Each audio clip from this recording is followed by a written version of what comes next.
Bufera politica a Venezia dopo l'inchiesta giornalistica sulla trattativa per la vendita dei Pili e di 2 palazzi comunali a un magnate cinese. Le opposizioni chiedono le dimissioni del sindaco.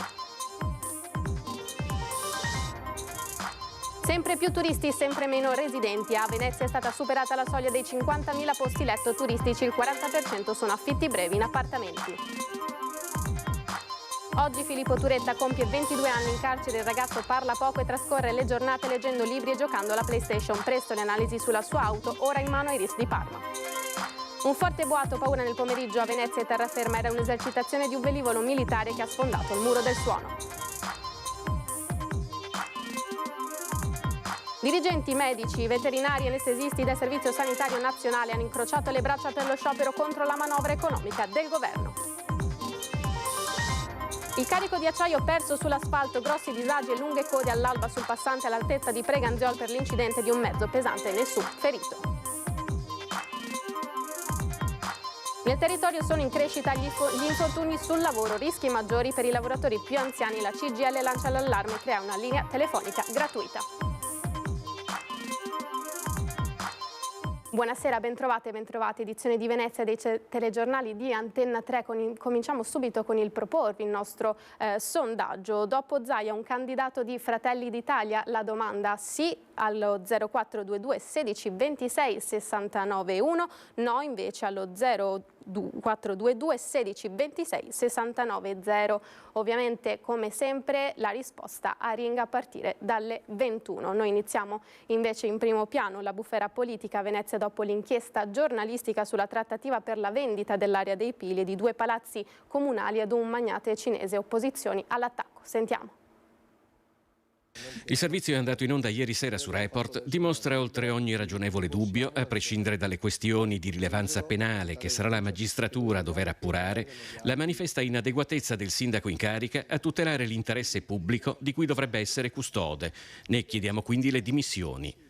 Poche righe firmate dai capigruppo Giuseppe Saccà del Partito Democratico, Gianfranco Bettin di Verde Progressista, Sara Visman del Movimento 5 Stelle, Marco Gasparinetti di Terra e Acqua 2020 e Giovanni Andrea Martini di Tutta la città insieme mettono sul tavolo per la prima volta in 8 anni l'ipotesi di un passo indietro di Luigi Brugnaro dopo l'inchiesta giornalistica sulla trattativa per la vendita dell'area dei Pili e sulla vendita di 2 immobili comunali, Palazzo Poerio Papadopoli e Palazzo Donà, al magnate cinese Ching Kiat Kwong. Da anni come Partito Democratico denunciamo i conflitti di interesse del sindaco in città. Oggi questi fatti sono ancora più eloquenti dopo la puntata di Report che mostra un video inedito nel quale il sindaco tratta direttamente dei propri interessi su delle terre per le quali aveva dichiarato in campagna elettorale non avrebbe fatto nulla durante il suo mandato.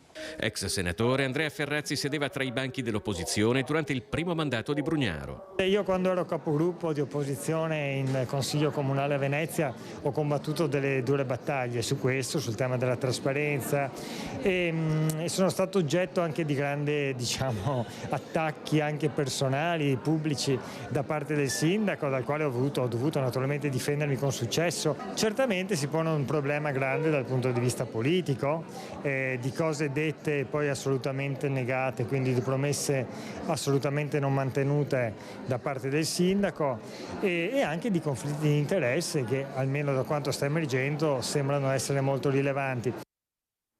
E sulla vicenda è arrivata una nota del sindaco Luigi Brugnaro in cui si legge che per l'ennesima volta dice: sono chiamato a rispondere dei miei presunti conflitti di interesse. La novità sarebbe rappresentata da un video che racconta l'attività di un primo cittadino che risponde alle domande su cosa preveda o non preveda il PRG vigente. Noi risponderemo continuando a lavorare ogni giorno nell'interesse concreto di tutti i cittadini. Venezia, centro storico, ora sempre più turisti, sempre meno residenti, superata la soglia dei 50.000 posti letto turistici. L'11 agosto 2022 Venezia è scesa per la prima volta sotto i 50.000 abitanti.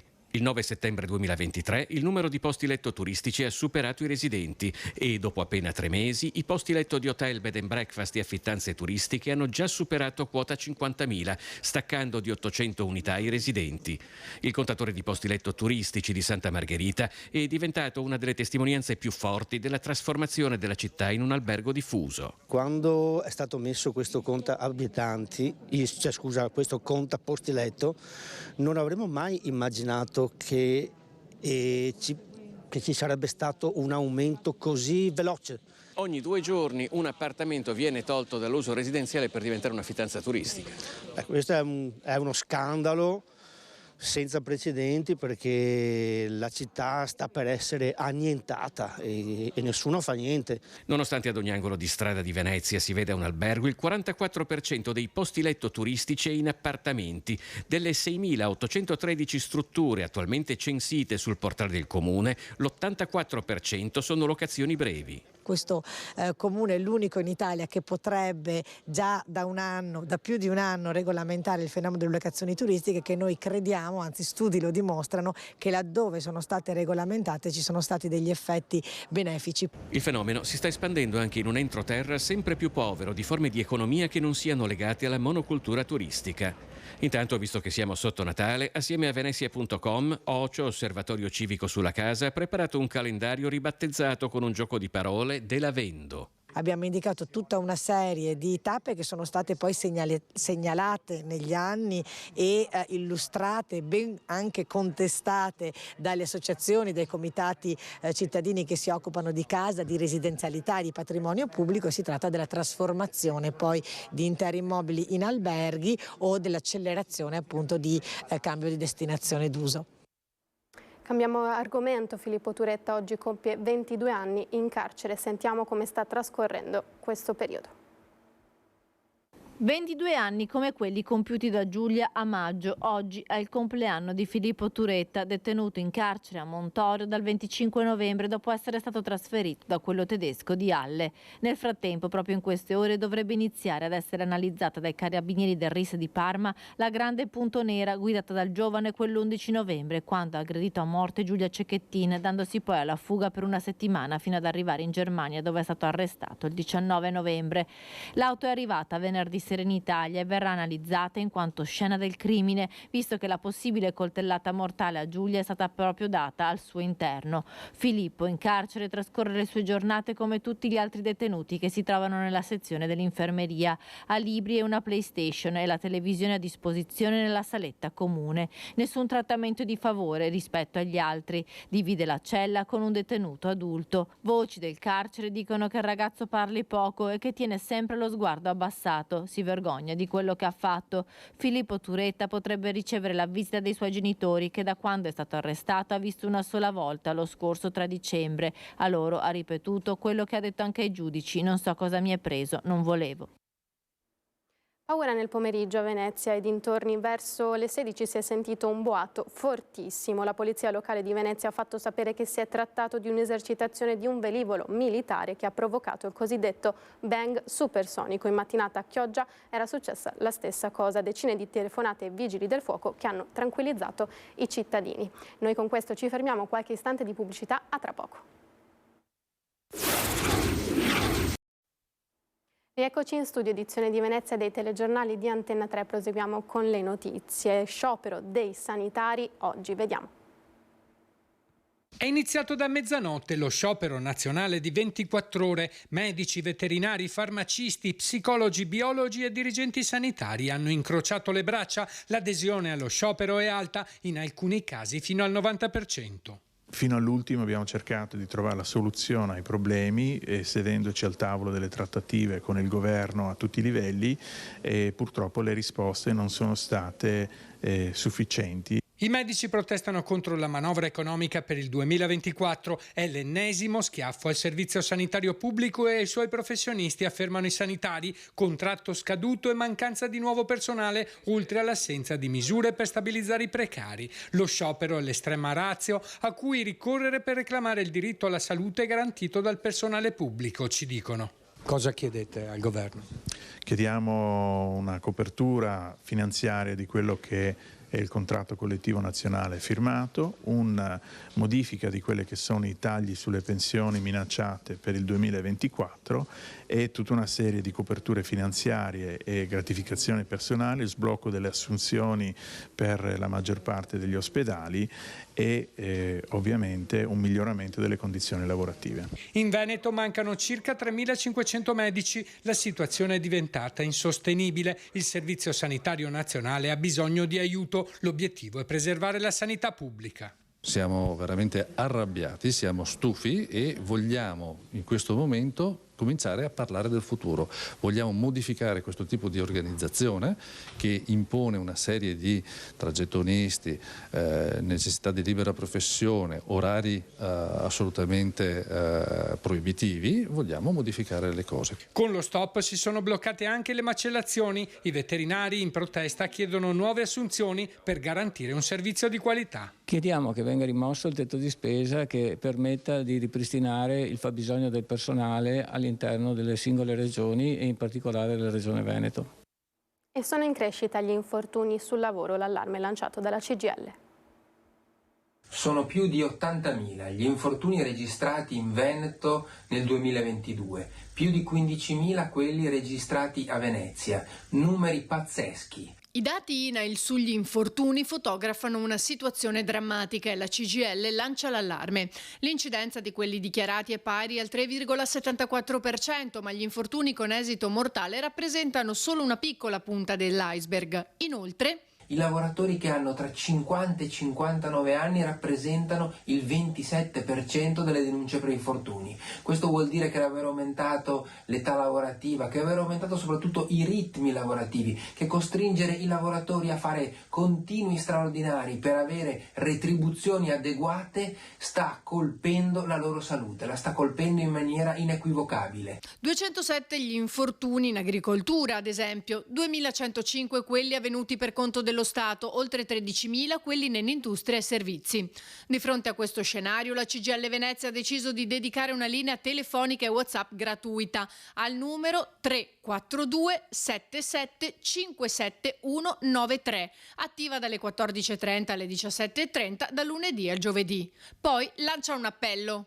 Servono per questo interventi sui salari, per dare la possibilità di godere dei giusti riposi, delle giuste pause, per evitare che siano i lavoratori a pagare i costi della ripresa.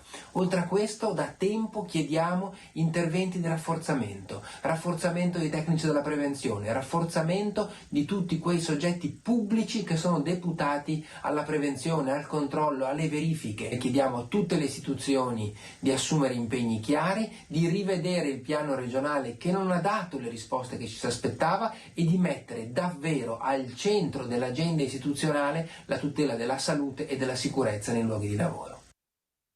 Il bilancio ora dell'impatto economico dell'outlet di Noventa sul territorio a 15 anni dalla sua apertura. Incide per il 5% sull'economia del territorio di Noventa di Piave e dei comuni limitrofi del Veneto orientale l'attività del designer outlet. A 15 anni dalla sua apertura è stato stilato il bilancio dell'impatto economico che questa realtà commerciale ha nel contesto in cui è inserita. Il dato sull'impatto economico del sistema economico locale, della provincia e della regione, che arriva ad essere lo 0,2% di quello che possiamo definire il PIL della regione. C'è un impatto sull'occupazione perché abbiamo un numero di occupati che arrivano a superare le 2.200 unità ed è un dato in crescita anche rispetto al 2019. C'è un tema turismo perché ci vede una destinazione preferita all'interno del territorio di riferimento, ma anche all'interno della provincia e della regione, perché più di 6 persone che pernottano all'interno della regione vengono poi a visitare il nostro centro. 117 milioni l'indotto economico nel territorio, 274 a livello regionale. Un imponente afflusso di visitatori e turisti con numeri del tutto anomali per un piccolo centro dell'entroterra. Pre-Covid parliamo più di 5 milioni di visitatori l'anno, oggi siamo sui 3,5. e stiamo parlando anche di fuori dal casello autostradale, dove ci sono 11 milioni di macchine che transitano ogni anno proprio attraverso e per passare per Noventa, per sicuramente andare anche alle spiagge, ma sicuramente andare anche a visitare il nostro outlet. Struttura commerciale che ha dunque un importante indotto anche all'esterno, generato innanzitutto dai visitatori internazionali che pesano per il 40% sul fatturato dell'outlet. Se voi venite nei ristoranti di Noventa di Piave in centro, ci sono i menù in inglese, troverete che più di qualche sera troverete molti clienti stranieri e questa è una nota un po' particolare per un comune dell'entroterra come il nostro. E dopo anche noi stiamo pensando di aprire qui proprio con un punto qui all'interno dell'outlet un centro di promozione turistica, perché abbiamo anche tutta la parte culturale che grazie a questa affluenza di visitatori vorremmo sviluppare e quindi usare l'outlet anche come viatico per conoscere il nostro territorio. Ora vi lascio al meteo, una buona serata, arrivederci.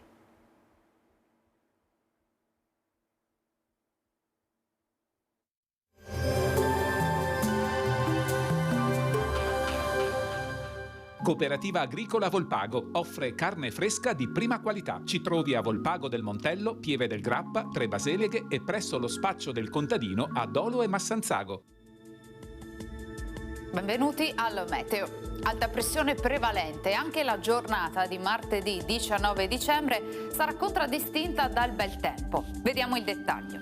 Sul Veneto tempo stabile, ben soleggiato un po' ovunque, specie sui rilievi, mentre in pianura e nelle valli potrà esserci l'insidia di foschie e nebbie, specie nelle ore più fredde. Questo sarà sinonimo di pessima qualità dell'aria anche a causa dello smog. Vediamo le temperature che saranno stazionarie, minime tra 0 e 2 gradi, massime tra 6 e 10 gradi all'incirca. Spostiamoci ora sul Friuli Venezia Giulia. Il cielo sarà sereno, su bassa pianura e costa possibile qualche banco di nebbia. Temperature minime tra 0 e 6 gradi, massime sugli 11-13 gradi. Infine diamo uno sguardo alla situazione del Trentino Alto Adige, dove avremo poche novità. Splenderà il sole, il cielo sarà sereno o al massimo velato.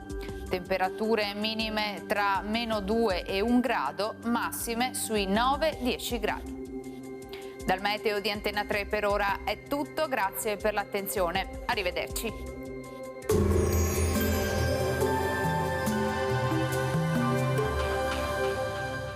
Cooperativa Agricola Volpago offre carne fresca di prima qualità. Ci trovi a Volpago del Montello, Pieve del Grappa, Tre Baseleghe e presso lo spaccio del contadino a Dolo e Massanzago.